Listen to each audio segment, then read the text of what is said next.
नमस्कार, स्वागत है study with Ravi YouTube channel में। आज प्रैक्टिस सेट नंबर 7 करेंगे।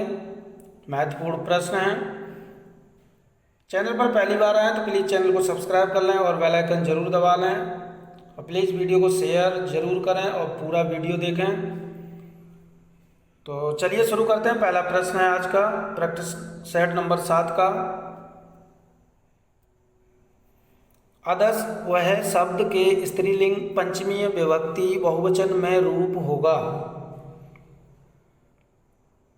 तो अदस वह शब्द के स्त्रीलिंग पंचमी विभक्ति बहुवचन में रूप होगा। तो इसका सही आंसर है ऑप्शन नंबर ए, अमूभ्या। प्रश्न नंबर 2 है, किस कवि सतसई पर हिंदी का प्रसिद्ध मंगला प्रसाद पारितोषिक प्रदान किया गया? ए बिहारी, बी मतीराम, सी दुलारे लाल भार्गव या डी वियोगी हरि। तो इसका सही आंसर है सतसई पर हिंदी का प्रसिद्ध जो मंगला प्रसाद पारितोषिक दिया गया था वो है option number D, Viyogi Hari को। प्रश्न नंबर 3 है, उड्डयनम का संधि विच्छेद होगा।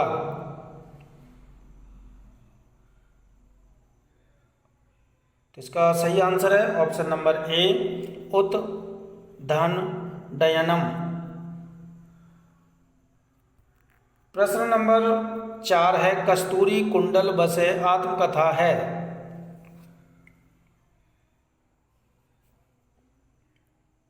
तो कस्तूरी कुंडल बसे आत्मकथा के जो लेखिका हैं वो हैं option number B, Maitreyi Pushpa. प्रश्न नंबर 5 है, कृष्णा सोबती द्वारा लिखित संस्मरण कृति है। हम हसमत, बी स्मृतियों का शुक्ल पक्ष, सी सुधियाँ उस चंदन वन की या डी संस्मरण और श्रद्धांजलियाँ। तो इसमें से कृष्णा सोबती द्वारा लिखा गया संस्मरण है हम हसमत, ऑप्शन नंबर ए। प्रश्न नंबर 6 है, वकील किस भाषा का शब्द है? ए फारसी, बी अरबी, सी तुर्की या डी पुर्तगाली। तो वकील जो है वो अरबी भाषा का शब्द है। प्रश्न नंबर 7 है, सट्टक है। तो सट्टक जो है वो एक प्रकार का नाटक है। प्रश्न नंबर 8 है, वह स्त्री जिसका पति परदेश से आने वाला हो के लिए एक शब्द क्या होगा?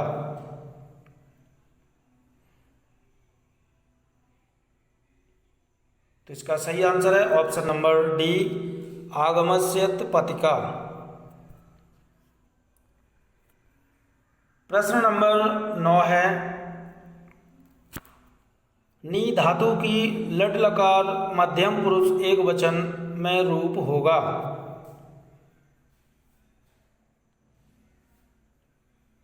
तो नी धातु की लट लकार मध्यम पुरुष एक वचन में रूप होगा, ऑप्शन नंबर डी, अनया।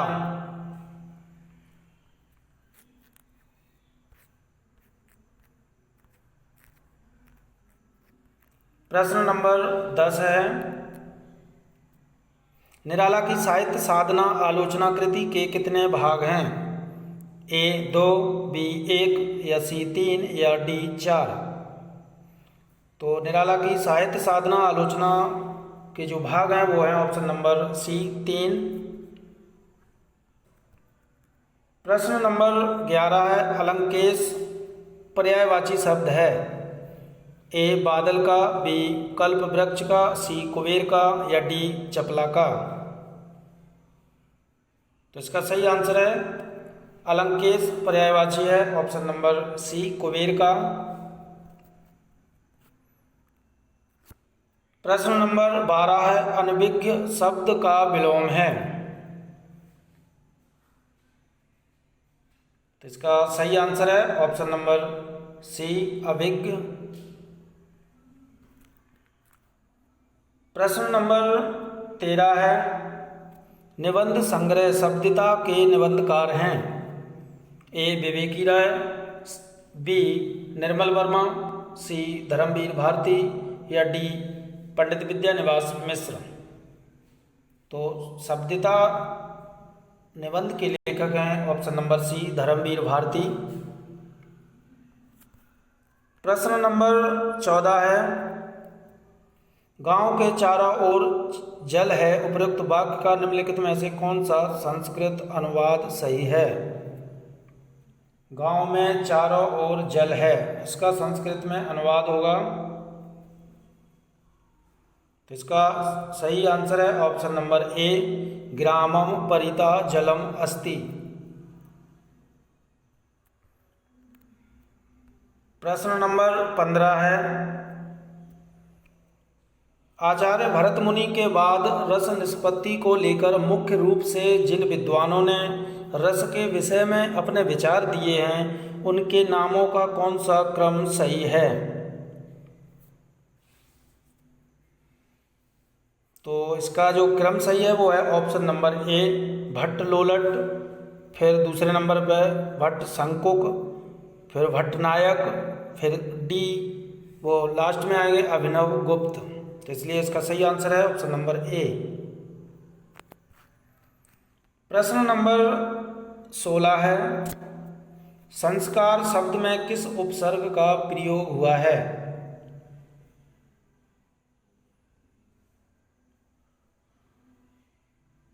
तो इसका सही आंसर है ऑप्शन नंबर ए सम उपसर्ग का प्रयोग हुआ संस्कार में।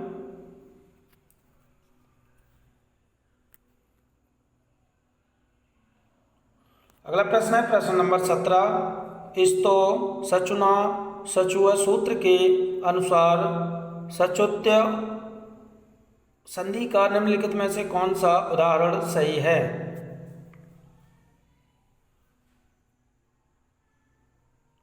तो इसका सही आंसर है ऑप्शन नंबर ए रामस्य प्लस चुनौती बराबर रामश्चुनौती। प्रश्न नंबर 18 है,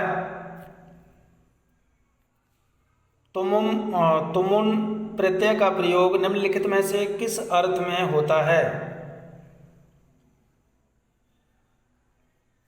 तो तुमुन प्रत्यय का प्रयोग होता है के लिए, ऑप्शन नंबर सी। प्रश्न नंबर 19 है, सु प्लस आगतम बराबर स्वागतम। इस संधि में निम्नलिखित में से कौन सा सूत्र लागू होगा? तो इसका सही आंसर है ऑप्शन नंबर सी इकोयड। अगला प्रश्न है प्रश्न नंबर 20, मन की उत्पत्ति वेदना मन ही मन में बहती थी, चुप रहकर अंतर मन में कुछ मौन व्यथा कहती थी, दुर्गम पथ पर चलने का वो संबल छूट गया था, अविचल अविकल वह प्राणी भीतर से टूट गया था। उपयुक्त पंक्तियों में कौन सा रस अभिव्यंजित हो रहा है? तो इसमें रस बताना है, शांत रस, वियोग श्रृंगार, या फिर सी करुण रस, या डी वात्सल्य रस। तो इसका सही आंसर है ऑप्शन नंबर सी करुण रस। प्रश्न नंबर 21, हम जो कुछ देख रहे हैं सुंदर है सत्य नहीं है, यह दृश्य जगत भाषित है बिन कर्म शिवत्व नहीं। उपयुक्त काव्य पंक्तियों में निम्नलिखित में से कौन सा छंद है? तो इन पंक्तियों में जो छंद है वो है ऑप्शन नंबर ए 14 मात्राओं की यति से 28 मात्राओं वाला मात्रिक छंद। प्रश्न नंबर 22 है, माँ के शुचि उपकारों का जीवन में अंत नहीं है, निस्वार्थ साधना पथ पर माँ जैसा संत नहीं है। उपर्युक्त काव्य पंक्तियों में मुख्य रूप से कौन सा अलंकार लक्षित हो रहा है? तो इसमें जो अलंकार है वो है प्रतीप अलंकार, ऑप्शन नंबर सी।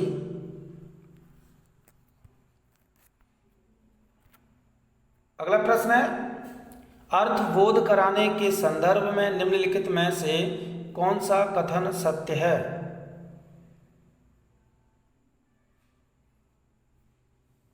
तो इसका सही आंसर है ऑप्शन नंबर डी। लक्षणा एवं व्यंजना दोनों शब्द शक्तियां अविधा पर आश्रित होती हैं, यह कथन सत्य है।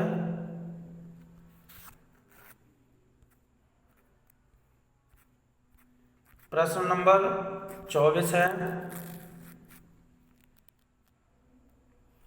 कंकड़ कोणित रणित नुपुर थे, हिलते थे छाती पर हार, मुखरित था कलख गीतों में, स्वर लय का होता अभिसार, बिछुड़े तेरे सब आलिंगन, पुलक स्पर्श का पता नहीं, मधुमेह चुम्बन कातरताएं आज न मुख को सता रही।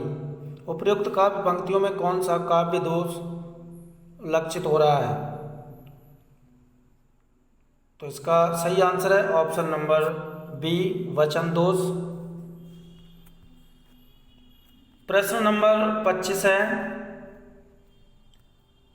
निम्नलिखित में भाषा की प्रमुख प्रकृति कौन सी है? तो इसका सही आंसर है ऑप्शन नंबर बी, जटिलता से सरलता की ओर। प्रश्न नंबर 26 है, निम्नलिखित में कौन कवि कालिदास से पूर्ववर्ती है? तो कालिदास के पूर्ववर्ती कवि हैं ऑप्शन नंबर बी, भास। प्रश्न नंबर 27 है, निम्नलिखित में से कौन सी रचना लघुत्तरी में नहीं आती है? रघुवंश, कुमार संभव, मेघदूत या ऋतु संहार? तो इसका सही आंसर है ऑप्शन नंबर डी, ऋतु संहार लघुत्तरी में नहीं आती है। प्रश्न नंबर 28 है, चरणदास चोर किसकी नाट्य कृति है?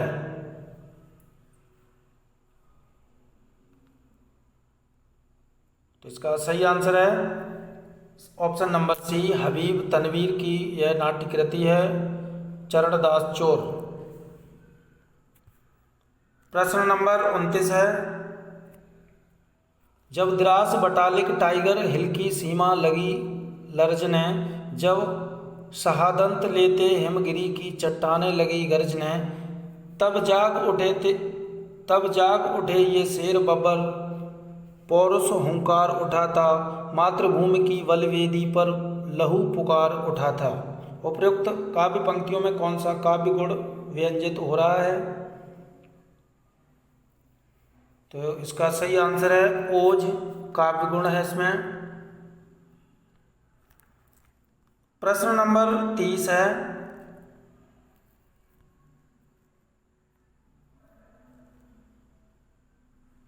सूची 1 से सूची 2 का मिलान कीजिए।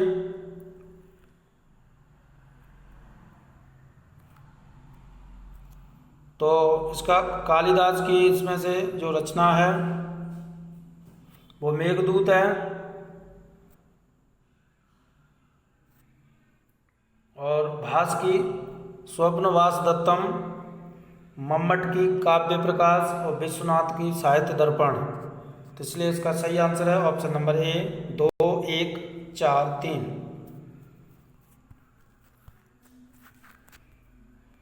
प्रश्न नंबर 31 है,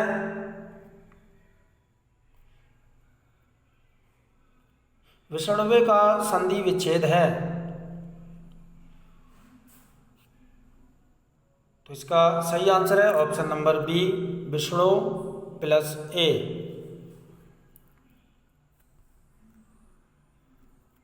प्रश्न नंबर 32, निम्नलिखित में से पितरों शब्द का कौन सा समास उपयुक्त है?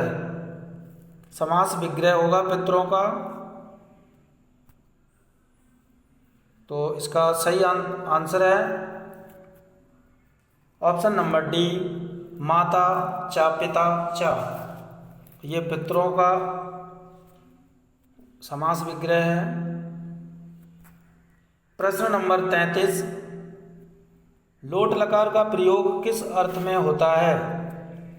भूतकाल के लिए, वर्तमान काल के लिए, आज्ञा व आशीर्वाद के लिए, या डी चाहिए के अर्थ में।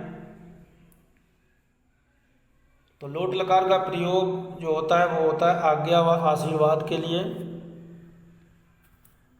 प्रश्न नंबर 34 है, निम्नलिखित में से कौन सी कृति कालिदास कृत नहीं है? कुमार संभव, अभिज्ञान शाकुंतलम, उत्तर रामचरितमानस, या फिर रघुवंशम। तो इसका सही आंसर है उत्तर रामचरितम। ये कालिदास की नहीं है। प्रश्न नंबर 35 है, उपसर्ग से संबंधित सूत्र है।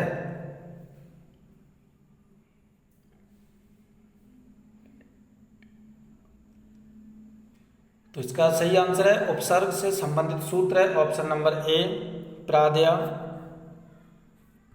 प्रश्न नंबर 36 है, काव्यादर्श के रचनाकार निम्नलिखित में से कौन है? माघ, भास, भवभूति, या दंडी। तो काव्यादर्श के रचनाकार हैं दंडी, ऑप्शन नंबर डी। प्रश्न नंबर 37 है, बभूव धातु रूप किस लकार का है? लंग लकार, लुट लकार, लिट लकार, या फिर लिंग लकार। तो इसका सही आंसर है ऑप्शन नंबर सी, लिट लकार। प्रश्न नंबर 38 है, निम्नलिखित में से कौन कवि अर्थ गौरव के लिए प्रसिद्ध हैं? भारवी, भास, कालिदास, या श्रीहर्ष। तो इसका सही आंसर है अर्थ गौरव के लिए प्रसिद्ध हैं ऑप्शन नंबर ए, भारवी। प्रश्न नंबर 39 है, अंगिका किस राज्य की बोली है? बंगाल, छत्तीसगढ़, मध्य प्रदेश, बिहार। तो अंगिका जो बोली है वो बिहार की है, ऑप्शन नंबर डी। प्रश्न नंबर 40 है, मुकुट शब्द निम्नलिखित में से किस कोटि का है? तत्सम, देशज, तद्भव, या संकर। तो मुकुट शब्द जो है वो है ऑप्शन नंबर ए, तत्सम। प्रश्न नंबर 41 है, पट धातु के लंग लकार उत्तम पुरुष बहुवचन का रूप निम्नलिखित में से कौन सा होगा? तो इसका सही आंसर है ऑप्शन नंबर ए, अपठाम।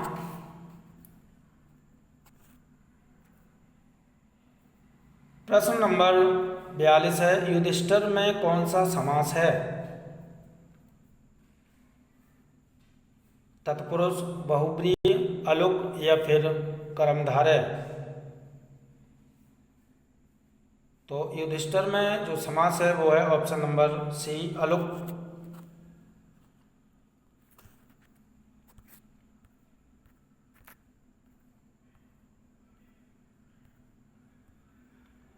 अगला प्रश्न है, कवि का स्त्रीलिंग है? तो इसका सही आंसर है ऑप्शन नंबर सी, कवयित्री। प्रश्न नंबर 44 है, कर्ता के साथ ने का प्रयोग न होना किस उपभाषा की प्रमुख विशेषता है? तो इसका सही आंसर है पूर्वी हिंदी का। पूर्वी हिंदी में ने का प्रयोग नहीं होता है। प्रश्न नंबर 45 है, निम्नलिखित में से कौन सा शब्द शुद्ध है? तो इनमें से जो शुद्ध शब्द है वो है अधिशासी।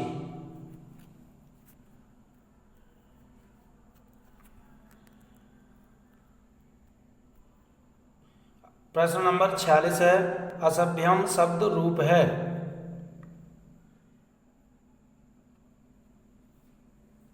तो इसका सही आंसर है ऑप्शन नंबर ए, असमर्थ शब्द के चतुर्थी बहुवचन का।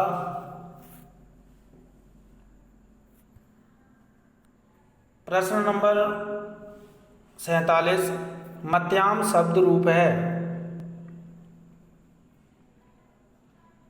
तो मध्याह्न शब्द रूप है ऑप्शन नंबर डी, मति शब्द के सप्तमी एक वचन का।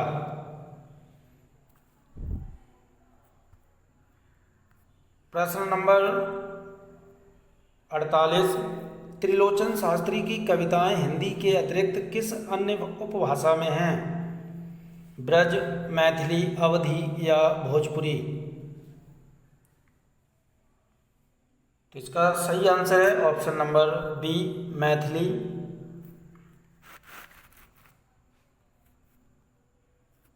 प्रश्न नंबर 49, निम्नलिखित में से कौन सा अल्प विराम है?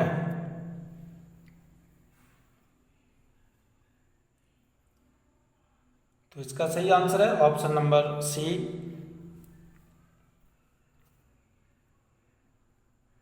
प्रश्न नंबर 50 है, संज्ञाओं के साथ आने वाली विभक्तियों को क्या कहा जाता है?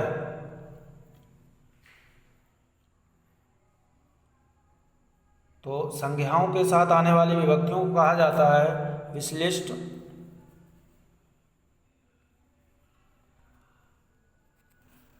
प्रश्न नंबर 51, राजशेखर की निम्नलिखित रचनाओं में से कौन सी रचना अधूरी है? तो राजशेखर की बाल भारत ये रचना अधूरी है। प्रश्न नंबर 52, हिंदी भाषा में वचन कितने होते हैं? तो हिंदी भाषा में वचन होते हैं 2, एक वचन और बहुवचन।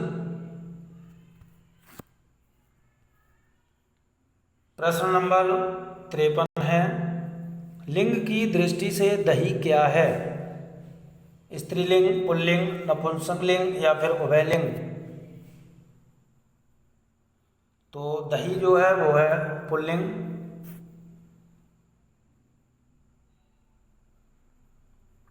प्रश्न नंबर 54 है, निम्नलिखित में से कौन सा शब्द अशुद्ध है? तो इनमें से जो अशुद्ध है वो है ऑप्शन नंबर बी, विज्ञ। प्रश्न नंबर 55 है, जो पूजा के योग्य हो उसे कहा जाता है?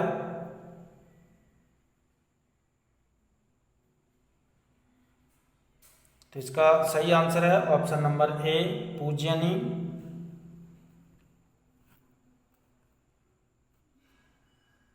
प्रश्न नंबर 56, ऋषि का स्त्रीलिंग है?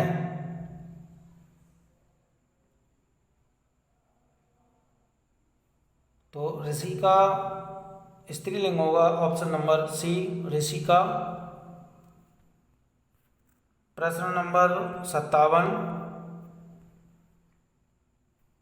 सत्यर्थे पृथगार्थाया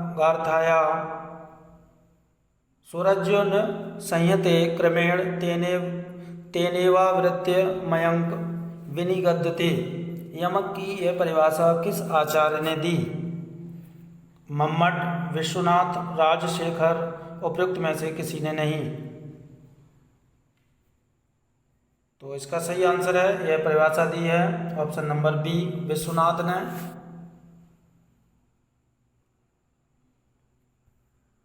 प्रश्न नंबर 58 है,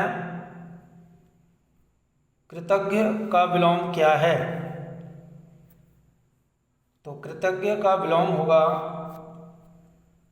ऑप्शन नंबर सी, कृतज्ञ।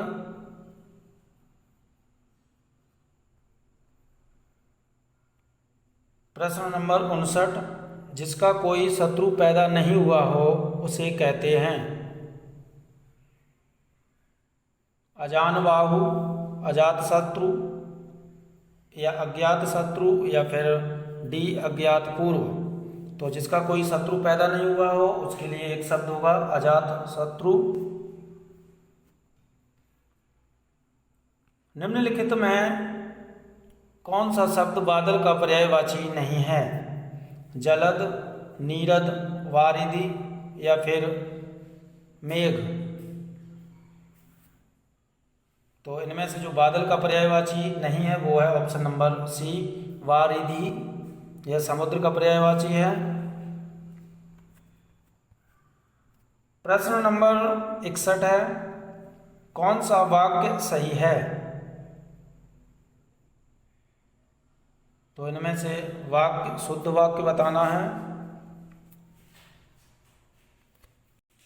तो इसका सही आंसर है ऑप्शन नंबर बी, बैल और बकरी घास चरते हैं। प्रश्न नंबर 62, वर्तनी की दृष्टि से कौन सा शब्द सही है? तो वर्तनी की दृष्टि से इनमें से शुद्ध शब्द है ऑप्शन नंबर बी, ज्योत्सना।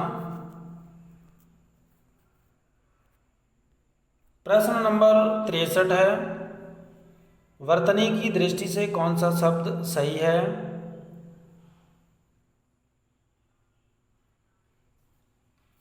तो इनमें से जो शुद्ध शब्द है वर्तनी की दृष्टि से वो है ऑप्शन नंबर ए, सन्यासी।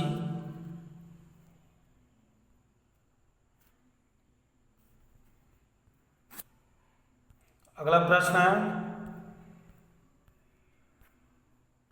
वाक्यम रसात्मक काव्य किसका कथन है? विश्वनाथ का, राजशेखर का, श्रीहर्ष का या फिर डी भास का? तो वाक्यम रसात्मक काव्य ये कथन है ऑप्शन नंबर ए, विश्वनाथ का। प्रश्न नंबर 65 है, उसने कहा कि मैं घर जाऊंगा किस तरह का वाक्य है? सरल वाक्य, संयुक्त वाक्य, मिश्र वाक्य या फिर प्रश्नवाचक वाक्य? तो उसने कहा कि मैं घर जाऊंगा तो इसलिए यह वाक्य है मिश्र वाक्य, ऑप्शन नंबर सी। कादम्बरी किसकी रचना है? कालिदास की, बाणभट्ट की, भवभूति की या फिर भास की?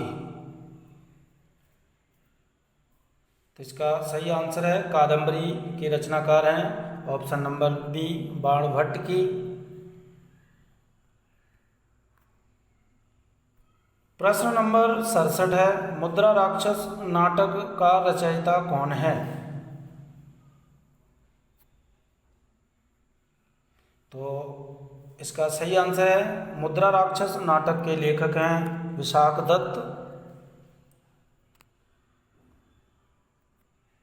प्रश्न नंबर 68 है, निम्नलिखित कृतियों में से कौन सी भारवी द्वारा रचित है?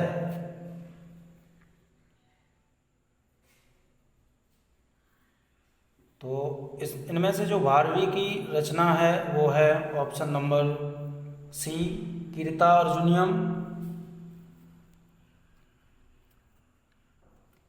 प्रश्न नंबर 69, एको रसा करुणेव किस कवि की उक्ति है? कालिदास की, बाणभट्ट की, भवभूति की या माघ की? तो ये एको रसा करुणेव ये उक्ति है ऑप्शन नंबर सी, भवभूति की। प्रश्न नंबर 70 है, आचार्य देव ने किस भाव को 34वां संचारी भाव कहा है?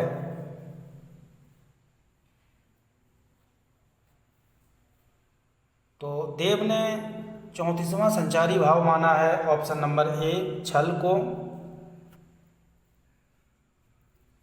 प्रश्न नंबर 71, सूर्य का पर्यायवाची नहीं है? ए रवि, बी भास्कर, सी हंस या डी सारंग? इसका सही आंसर है ऑप्शन नंबर डी, सारंग। अगला प्रश्न है, भूषण बिनु न विराजई कविता वनिता मित, यह कथन किसका है? तुलसीदास का, बी भिखारी दास का, सी केशव दास का या डी मतीराम का? तो भूषण बिनु न विराजई कविता वनिता मित, यह कथन जो है वो है ऑप्शन नंबर सी केशव दास का। प्रश्न नंबर 73 है, शब्द युग्म पर्यंत पर्यंक के सही अर्थ में भेद का चयन कीजिए। तो इसका सही आंसर है ऑप्शन नंबर बी। एक पर्यंत मतलब होता है तक और दूसरा पर्यंक होता है पलंग। प्रश्न नंबर 74 है, अतरंग का सही विलोम है? बहुरंग, बहिरंग, सबरंग या कुरंग? तो अतरंग का सही विलोम है बहुरंग, ऑप्शन नंबर ए।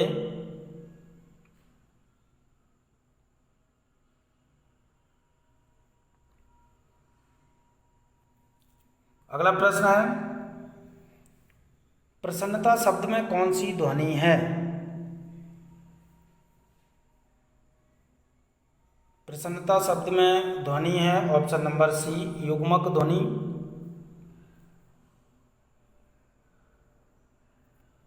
प्रश्न नंबर 76 है, निम्नलिखित में से कौन सा शब्द स्त्रीलिंग है?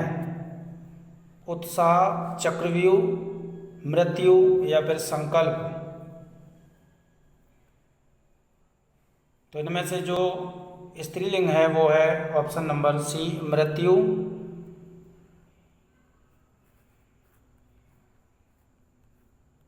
अगला प्रश्न है, अयोगवाह कहा जाता है? विसर्ग को, महाप्राण को, संयुक्त व्यंजन को या फिर अल्प प्राण को? तो इसका सही आंसर है ऑप्शन नंबर ए विसर्ग को। प्रश्न नंबर 78 है, संकर शब्द का अर्थ है? तत्सम शब्द, तद्भव, विदेशी या दो भाषाओं के शब्दों से मिलकर बना शब्द? तो इसका सही आंसर है ऑप्शन नंबर डी दो भाषाओं से मिलकर, दो भाषाओं के शब्दों से मिलकर जो शब्द बनता है वो होता है संकर शब्द। प्रश्न नंबर 79 है कि हिंदी वर्णमाला में वर्ण होते हैं? तो इसका सही आंसर है ऑप्शन नंबर बी 52।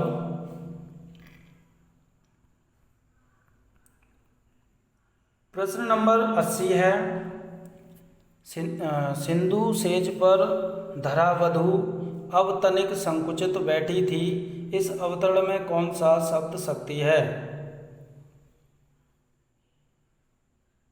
तो इसमें शब्द शक्ति बतानी है तो इसका जो सही आंसर है वो है ऑप्शन नंबर बी व्यंजना। प्रश्न नंबर 81, चरण कमल बंदो हरिराई में कौन सा अलंकार है?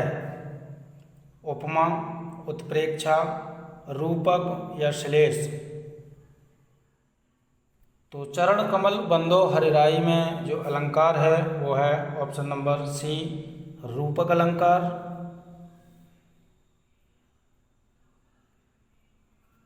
प्रश्न नंबर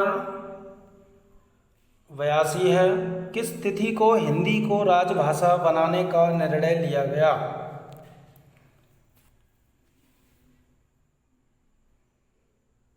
तो हिंदी को राजभाषा बनाने का निर्णय लिया गया था ऑप्शन नंबर सी 14 सितंबर 1949 को। इसीलिए 14 सितंबर को हिंदी दिवस के रूप में मनाया जाता है। अगला प्रश्न है, पद्मावत के रचनाकार का नाम है?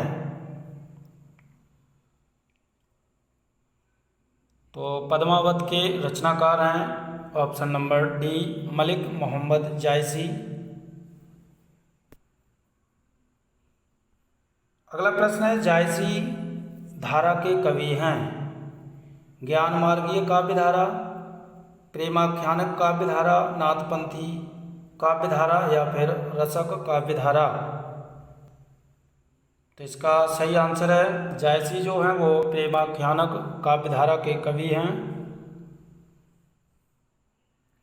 अगला प्रश्न है प्रश्न नंबर 85, भक्ति काल की समय सीमा क्या है? संवत 1275 से संवत 1700 तक, संवत 1275 से संवत 1800 तक, या संवत 1375 से संवत 1850 तक, या इनमें से कोई नहीं। तो इसका सही आंसर है ऑप्शन नंबर डी, इनमें से कोई नहीं। इसका जो सही आंसर है वो है संवत 1375 से 1700 विक्रमी संवत तक ये भक्ति काल की समय सीमा है। प्रश्न नंबर 86 है, ज्ञान मार्गी शाखा के कवियों को किस नाम से पुकारा जाता है? ए सिद्ध कवि, बी नाथपंथी कवि, या सी भक्त कवि, या डी संत कवि। तो इसका सही आंसर है, ज्ञान मार्गी शाखा के कवियों को संत कवि नाम से पुकारा जाता है। प्रश्न नंबर 87 है, जिन शब्दों की व्युत्पत्ति का पता नहीं चलता उन्हें कहा जाता है? तत्सम, तद्भव, देशज या संकर। तो इसका सही आंसर है ऑप्शन नंबर सी, देशज।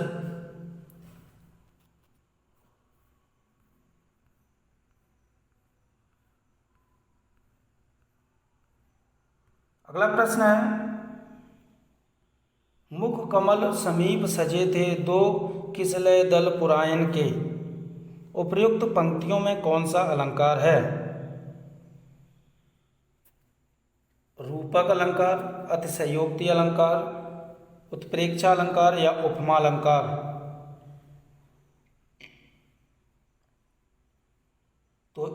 तो मुख कमल समीप सजे थे दो किसलय दल पुरायन के, इनमें जो अलंकार है वो है ऑप्शन नंबर ए, रूपक अलंकार।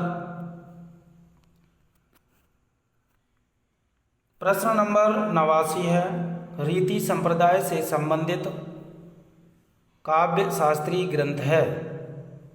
काव्यालंकार सूत्र, काव्यालंकार, काव्यालंकार सूत्र वृत्ति, या डी काव्यादर्श।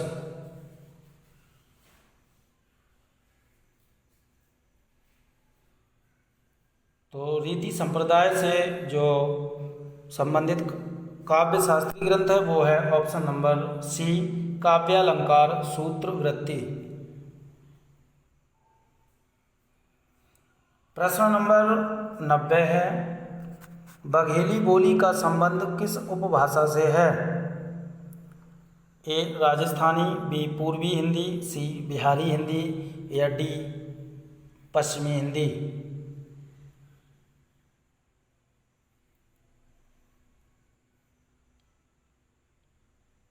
तो इसका सही आंसर है ऑप्शन नंबर बी, पूर्वी हिंदी से संबंधित उपभाषा है बघेली। प्रश्न नंबर 91 है, रेलगाड़ी शब्द है?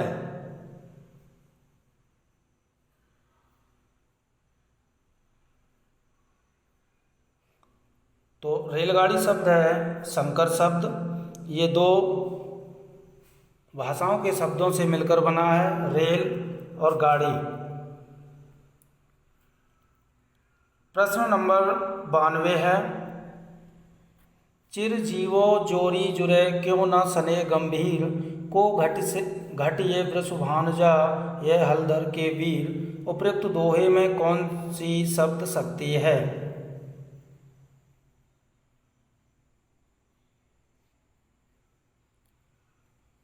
तो तो इन पंक्तियों में जो शब्द शक्ति है वो है ऑप्शन नंबर सी, व्यंजना। प्रश्न नंबर 93 है, भाव शांति, भाव संधि और भाव सबलता का संबंध भाव के किस भेद से है? अनुभाव, स्थायी भाव, विभाव या संचारी भाव?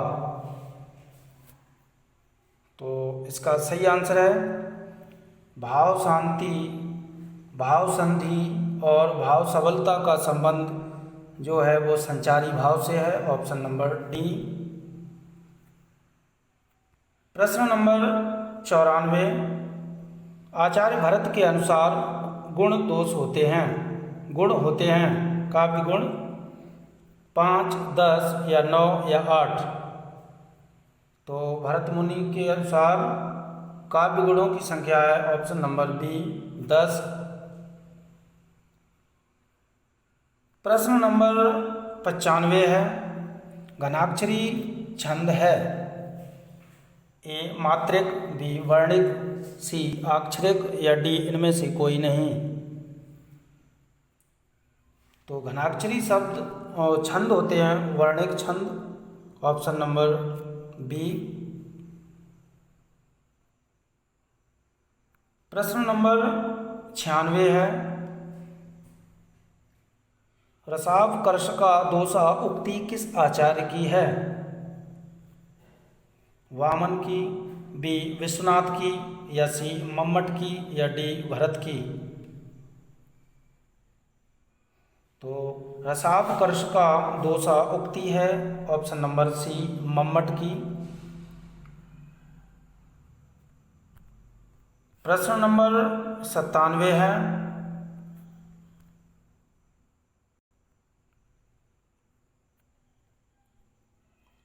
कीरति भनति भूत भल सोई, सुरसरी सम सब कहाँ हित होई? उपर्युक्त पंक्तियों में तुलसीदास ने किस काव्य प्रयोजन को महत्व दिया है? ए कीर्ति की प्राप्ति के लिए या बी स्वांत सुखाय के लिए या फिर सी लोक मंगल के लिए या फिर डी अर्थ प्राप्ति के लिए? तो इसका सही आंसर है ऑप्शन नंबर सी, लोक मंगल के लिए।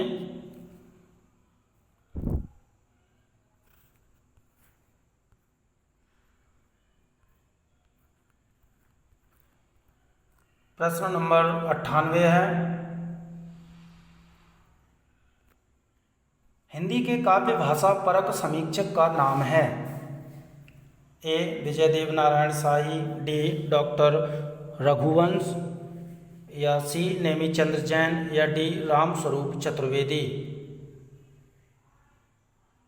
तो इसका सही आंसर है हिंदी के काव्य भाषा परक समीक्षक का नाम है option number D, Ramswaroop Chaturvedi. प्रश्न नंबर 99, प्लाट का मोर्चा रिपोर्टाज के लेखक का नाम है?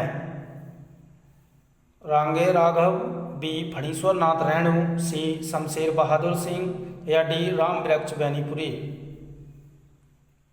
तो इसका सही आंसर है ऑप्शन नंबर सी, शमशेर बहादुर सिंह का ये रिपोर्टाज है प्लाट का मोर्चा। प्रश्न नंबर 100 है, अरे यायावर रहेगा याद किस विधा की रचना है? तो इसका सही आंसर है ऑप्शन नंबर बी, ये यात्रा वृतांत है और ये आगे का यात्रा वृतांत है, अरे यायावर रहेगा याद। प्रश्न नंबर 101 है, एक पंथ दो काज कहावत का अर्थ है? एक चीज के अनेक चाहने वाले, एक साथ दो काम होना, एक रास्ते में दो काम करना या फिर उपयुक्त में से कोई नहीं? तो एक पंथ दो का मुहावरा या कहावत का अर्थ है एक साथ दो काम होना। प्रश्न नंबर 102 है, दोनों हाथ में लड्डू मुहावरे का अर्थ है?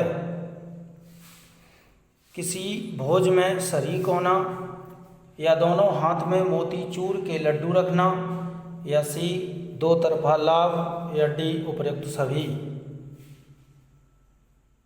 तो दोनों हाथ में लड्डू होना मुहावरे का अर्थ है ऑप्शन नंबर सी, दो तरफा लाभ।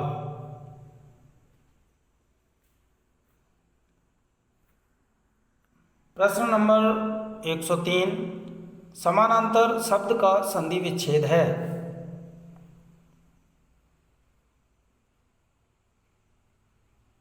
तो इसका समानांतर शब्द का संधि विच्छेद होगा ऑप्शन नंबर बी, समान प्लस अंतर। प्रश्न नंबर 104 है, 49 में प्रयुक्त उपसर्ग है। तो 49 में जो उपसर्ग है वो है ऑप्शन नंबर ए, उन।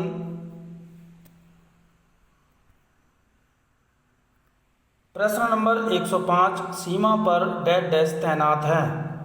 सेना, दुश्मन, डाकू या पुलिस। तो इसका सही आंसर है ऑप्शन नंबर ए, सेना। सीमा पर सेना तैनात है।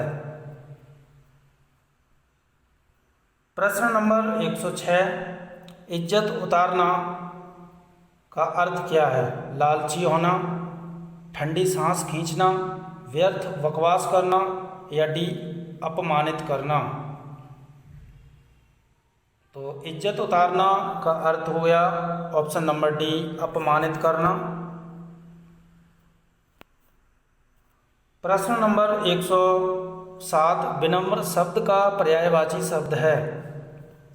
बहादुर, सुशील, भक्त या विज्ञानी।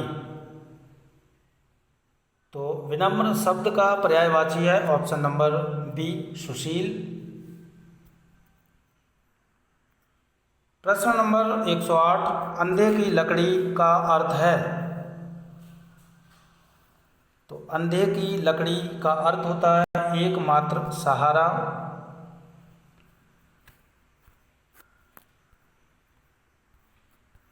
प्रश्न नंबर 109,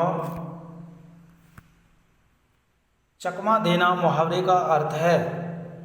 परेशान करना, परेशानी में डालना, ठगना या इनमें से कोई नहीं। तो इसका सही आंसर है चकमा देना। मुहावरे का अर्थ होता है ठगना। प्रश्न नंबर 110, वृक्षों के बड़े समूह को कहते हैं। अकली, आगार, अंबार या वन। तो वृक्षों के बड़े समूह को कहा जाता है वन। प्रश्न नंबर 111, यस्य भावेन भाव लक्षण सूत्र है। तो ये सूत्र है ऑप्शन नंबर डी, अधिकरण कारक का। प्रश्न नंबर 112,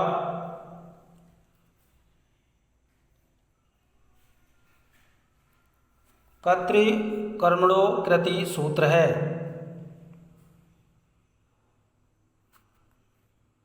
तो इसका जो सूत्र है वो है ऑप्शन नंबर सी, संबंध कारक का। प्रश्न नंबर 113, मातृनिलीयते कृष्ण रेखांकित शब्द पद में कौन सी विभक्ति है। मातृनिलीयते कृष्ण पद में कौन सी विभक्ति है। तृतीय, चतुर्थी, पंचमी या सप्तमी। तो इसमें जो विभक्ति है वो है ऑप्शन नंबर सी, पंचमी विभक्ति। प्रश्न नंबर 114, बालकेभ्य मिष्ठान रोचते रेखांकित पद में कौन सी विभक्ति है। ए पंचमी, बी चतुर्थी, सी सप्तमी या डी तृतीय। तो इसका सही आंसर है बालकेभ्य मिष्ठान रोचते में जो विभक्ति है वो है ऑप्शन नंबर बी, चतुर्थी विभक्ति। प्रश्न नंबर 115, जटा विस्थापसा में तृतीय विभक्ति का हेतु है।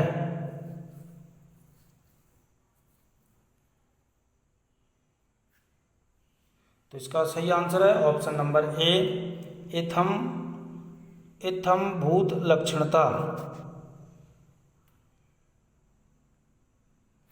प्रश्न नंबर 116, गम धातु लिट लकार प्रथम पुरुष द्विवचन का रूप है।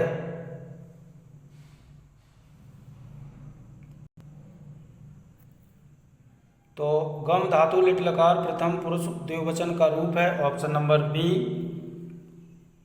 जगमतु। प्रश्न नंबर 117, भू धातु लंग लकार प्रथम पुरुष एक वचन का रूप है। तो इसका सही आंसर है ऑप्शन नंबर ए, अभूत।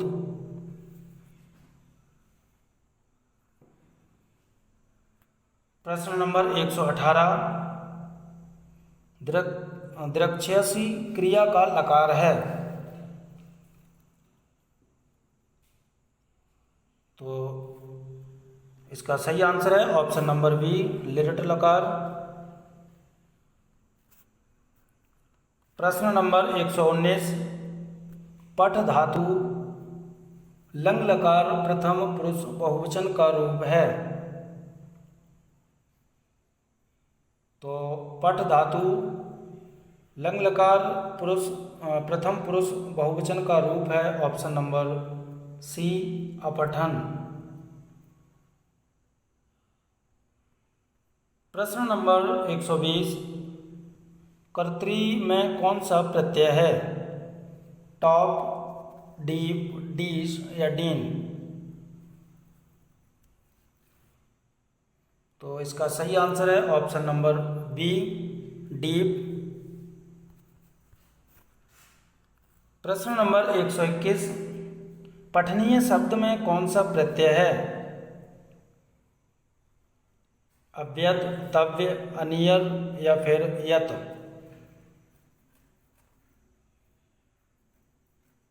तो पठनीय शब्द में प्रत्यय है ऑप्शन नंबर सी, अनीय।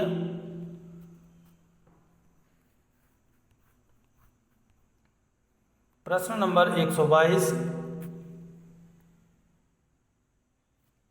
देय में कौन सा प्रत्यय है? तो देय में कौन सा प्रत्यय है? तो इसका सही आंसर है ऑप्शन नंबर डी, यत।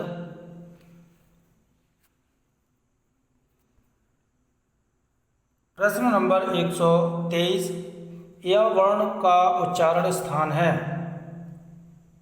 कंठ, तालु, मूर्धा या दंत?